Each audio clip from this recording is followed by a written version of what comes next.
It's time for another edition of the Lesson T, brought to you by Family Golf and Learning Center, part of Claibs Online and Fairways and Greens Online. And folks, today we got my man. There he is, living legend, Bob Gaus. Bobby, how are you, my man? I'm doing great, Jay. Thank you. All's well. I was going to ask you this question in a couple of questions, but I'm going to ask you now because you're there this morning. What Adam Betts has brought together at Family Golf and Learning Center. I mean, you and I have been playing a long time in this town. We've seen a lot of different ranges. You were a staple at Tower T.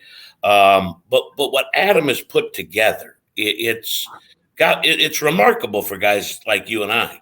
It's pretty phenomenal. I mean, when I left Tower T, I thought, where am I going to go? How could I find something better? And then here comes Adam Betts putting this range together, and it's phenomenal. I mean, it's unbelievable how busy we've been, number one. But the facility here itself, just behind me, you can see sort of the indoor putting and teaching area here, so putting green. But, with the simulators, I mean, it's all about golf. There's no putt-putt. There's no batting cages. We're all about golf here.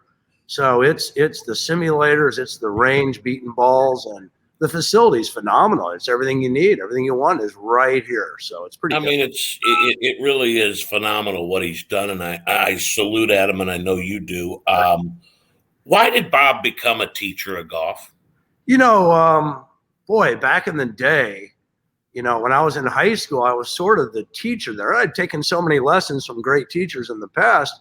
And in college, I had a college coach, but he wasn't much of a teacher. And I was kind of the teacher there. But I did spend 3 or 4 years at Sunset Hills in Edwardsville, Sunset Hills Country Club, and kind of saw how the business was. And it's tough to be a golf pro. And at the time, I should say, tough to be a head golf professional. Yep. But, at the time, I still wanted to play. So I was like, all right, I like doing this, but I need a place where I can still work on my game. And boom, Tower T came along, and it was a perfect fit. I could give a bunch of lessons, but in the middle of the day, I could hit balls. If I got a break, I go chip and putt. So it allowed me to stay after my game. So that was the whole reason, really, I got into the teaching business, so I could still play a little bit. And a big game, play a little bit. My goodness. And that's what I was going to ask you. Being a good player, you know better than most how important course management is.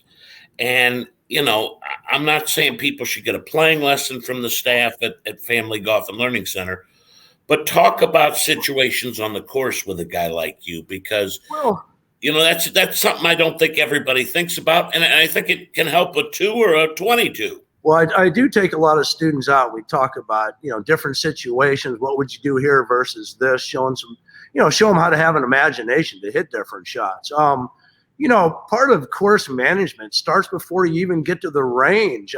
Back in the day when I played a bunch, first thing I did was I grabbed that pin sheet, and I'm checking out where the pins are today. The easy ones, the hard ones, the really hard ones. And you kind of know what you're going to hit off the tee. And you have a good understanding what you're going to hit into the green. And, am I going to get aggressive here? And I pick the holes where I know I can be aggressive. I pick the holes where I better play safe and go for the middle of the green. And so, and on the range, I'm not going to hit a bunch of drivers. I'm hitting, just a few drivers on the tee. If I know I'm hitting 7-irons all day long, I'm going to hit those 7-irons. But, a playing lesson is tough because it's, it is really for the better players and how they can understand when they're in a bad situation, when to play safe. I mean, for me, I know when I've got to hit a narrow drive and I got to win left or right, that's a tough situation for me. So I might hit a 3-wood instead of the driver, sacrifice a little yardage, but keep it in play. A lot of people try the remarkable when they get in trouble instead of just playing out safe. Play to your favorite number. Why chip it up there or hit it up there 10 yards from the green when you're pretty good at 70? And so you got to know where the pin placements are. You got to know how to be aggressive, but when to be very patient. And that's kind of what we go through when we do a playing lesson. Perfect. I love it. Tim is looking to increase his club head speed, and he wants a suggestion how to do it. And I think everybody may want to get a little more club head speed. You got any thoughts? Well, boy, you'd be surprised if you hit more golf balls. You would your tempo and timing is going to get better, and you're going to hit the ball further. Bob, I'm so glad you said that, because people say, well, how do I hit the ball further? I said, let me tell you something. You hit an extra bucket of balls a day and get those golf muscles moving. That's right. You'll start hitting a little further. When I was hitting a bunch, if I hit 300 or 400 a day, 5 days in a row, I was picking up some serious yardage because my timing was getting better. I was hitting it more solid. You want to do the Bryson DeChambeau thing, put on 40 pounds of muscle weight, try to swing 135. I don't recommend it. But that's what our facility is all about. We got this great gym upstairs. You learn how to swing faster by lifting, doing certain, drills or exercises to get the right muscles going. And we work with speed sticks here to improve that swing speed. So, it's a fine line. It's pretty hard to do.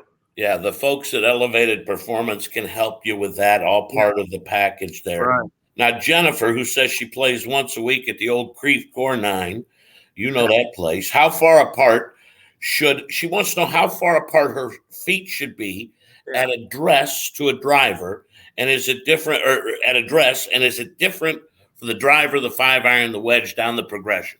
Well, I try not to make it different. If you're gonna, I standardly, you want your feet about shoulder width apart. Some are a little more, some are a little less, but let's be consistent. Let's stick with, a nice setup, be consistent with the width from driver to wedge, knee flex, spine angle. Part of that pre-shot routine is everything. That's all you have on the golf course. You don't want to be thinking about too much. And little Creve Coeur there, a tough little 9-hole and a very uneven lies all over the place. Sometimes a little wider stance when things are a little, when the ball's below your feet or above your feet, go for that. But keep it consistent. It's easy to remember. And you may want to wear a hard hat, one through 4. That's right. There's some narrow holes there. No question. Mark is asking about our man Bob Gaus, accomplished teacher and everybody knows a great stick. He wants to know how he can hit the ball lower in the spring and fall. He says because he seems like the wind grabs him more in the spring and fall. Well, it's one of the things we talk about a lot when I'm teaching is how to trap the golf ball. And so for me, if you want to hit it lower, we tend to play the ball back in our stance a little bit. You can shift a little weight forward, kind of put a little weight on the left side, maybe put the nose a hair in front of the ball. But the key is, can you get your hands ahead of the golf ball at impact? And if you can do that, you're hitting down on it, and then abbreviate the follow through a little bit, what we call a punch shot, and you can flake that ball a lot lower and keep it out of the wind. So those would be the 3 keys there. Back in your stance, hands forward, and a little abbreviated follow through, and you'll hit it much lower. That's an outstanding tip. Now I'm going to go to my Facebook, Bobby, where you got a lot of love. A lot of people love you. Matt wanted to know, he says, lately I've been pulling shots from 50 to 120 yards. He says, I don't actually know why. I don't seem to have this issue with other shots past 125 yards. Any thoughts on what he's doing? You think maybe he's decelerating and smothering it or something? Could be, one of the things we talk about, can you maintain the hinge on the downswing, keeping the hands loaded a little longer. So there's a chance he's probably letting the club head pass by his hands at the bottom. And next thing you know, it's going to go a little left. The club's going to close a little bit. I would break down the swing a little bit, take it halfway back and see if we've manipulated the face position at all. People can take a half back swing, a full, and by the time they get halfway down, they've closed the face, some open the face. But when we're pulling the ball, hopefully it's not a little over the top swing, but chances are he's probably picking it a little bit. He's not taking a divot. Hands are a little behind the golf ball. There you go. Yeah. My buddy Skip Berkmeyer, he wanted me to ask you about the 65 at Boone when you qualified for the Open at Torrey. Now, I know the first round wasn't what you wanted, but 65 that day, I mean, people kept commenting after he posted that. Yeah, Skip was, Skip played as he played as my partner. He wasn't in the event. He played 36 with me, which is unbelievable. It was super nice of Skip. Yep. The best round I've ever played. And, wow. I shot 76 in the morning, and I had a little interview with Rennie Knott, and he goes, what are you going to do? I go, I got to shoot 5 under. I don't know how I'm going to do it, but I've got to get it back to even somehow. And I went out and it just started rolling. And I didn't miss a shot. I hardly missed any putts. My 65, there's a picture of it there, but my 65, it could have been 63, easy. And it was set up extremely, extremely hard. And boy, it was definitely the best round of golf I've ever played. Yeah, you got a lot of comments on that. That was crazy day. Let me see here. I know we got one more. What's a good drill to compress the ball? You were just talking about picking it. Right. Scott says, I always seem to pick the ball and rarely take divots. And that's one that's foreign to me because I was more of a slapper down. But what would you say? That's something I started at a young age. Eddie Johnson, a golf pro who worked at Green Trails back in the day. Legend. When we hit balls, when I took a lesson with him, we always hit off a hard pan. I never got to hit off a fluffy line. It was bare dirt, and you learned how to hit down on the ball. And again, that's one of the most common things I talk about is how to hinge the club at the top of the backswing, but maintain that lag.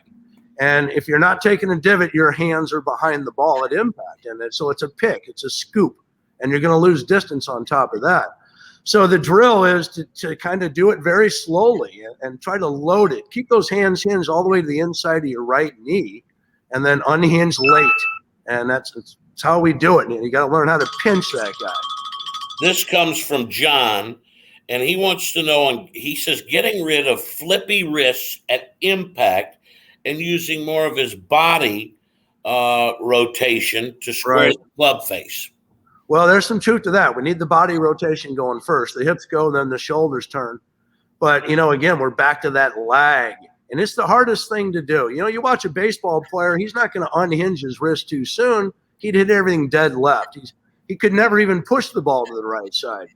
So the hardest thing to do in golf is maintaining that wrist hinge from the top of the backswing down. And, you got to do it in slow-mo. You got to break it down, take a little half swings and try to punch that thing. You can put a tee the ball up in the grass a little bit, put a little wooden tee in front of the ball, hit the ball and try to knock that tee out of there. So it's not easy. It's something you and I learned at a young age, and it's hard. It takes work. No, there's no doubt. And that's why I think one of the things that's so great, they get the CYC involved. They got the PGA Junior League. You guys do your own clinics. And you got some people there, Bob, that are really fantastic with junior golfers. Oh, everybody here, we all love one another. We got a great group, unbelievable teachers. Rob Sidorsik's probably, he's the king of the junior lessons. I mean, he works with a ton of kids, got a bunch of them that have done very well. Melissa, our gal here, she's phenomenal with the kids. She's very good with them. So, Blake does a great job. So we love having the kids here. That's the future of the game for sure. No, it is the future of the game. And you and I were lucky enough to be introduced to it at a fairly young age and have been a part of it pretty much our whole lives.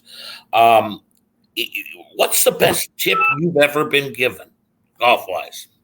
A couple, not one. There's been many. But, probably a putting tip from a guy named Monty Bradley when I was about 11 years old at Paradise Valley. But BVGC. Yeah, my stomping grounds when I was a kid. But just how to accelerate through the putter. I would follow, hit the putt, I would follow through, and I would set the putter down in front of the ball about 8 or 10 inches.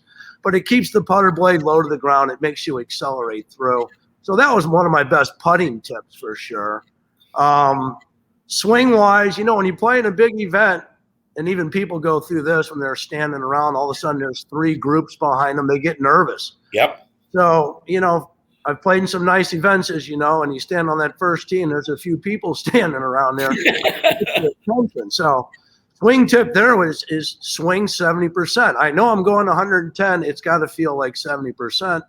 That way I keep it on the planet. I'm not going to hit anybody. So, but that, there's been many, many tips. So it's one a month. It seems like I got this one going for a while. Then I go to another one for a while. So that's golf. You got it. I mean, and I want people to know that I always told people if Bob could get status, he'd be dangerous. Yeah. And you got it that year on the then Nike tour or whatever it was. Buy.com, yeah. And you had a good year in a sense. I mean, you weren't that far off from that 50 number or whatever it was at the time. I think it was 50. You got it. Yeah, and it was just you know, I hope people realize how good a stick you. I know they know how good a stick you are. Well, I did play that Buy.com tour that year. It was 2001. Hell, I missed Q school by a shot that year. So think about that. 6 rounds, and I could go back and find shots left and right. But I did have a good year. I was very competitive. I made a bunch of cuts. Yeah. Finished in the top 10 a couple of times, but it was a tough number. I think I finished 65th, and I think the top 50 was to keep your card. And right. It is so hard. People have no idea how hard it is out there. It's just, it's a fine line. A putt here, a break there, a lip in instead of a lip out. And, you keep your card, you move on, and you never know. So, but I had a good run. I'm not complaining. No, you never do complain, my man. I mean, that's part of the living legend that is Bob Gaus. If somebody wants to come see it, should they call Family Golf? Should they? You want to give an email address? I mean, I know you're busy, but you can call Family Golf. You can get on the website. They got everybody's number on there, so it's easy to get a hold of us. And they'll have my number, email number on there. So, email, text, call, whatever you want to do. I'm here. All right, my man. Thanks so much for doing this. Awesome, Jay. Thank you, buddy. You know how big a fan I am of you. So yeah, well, and tell Carrie hello. I'm a fan of hers. Thank you. You got it, pal. All right, buddy. I'll talk to you later. You got it.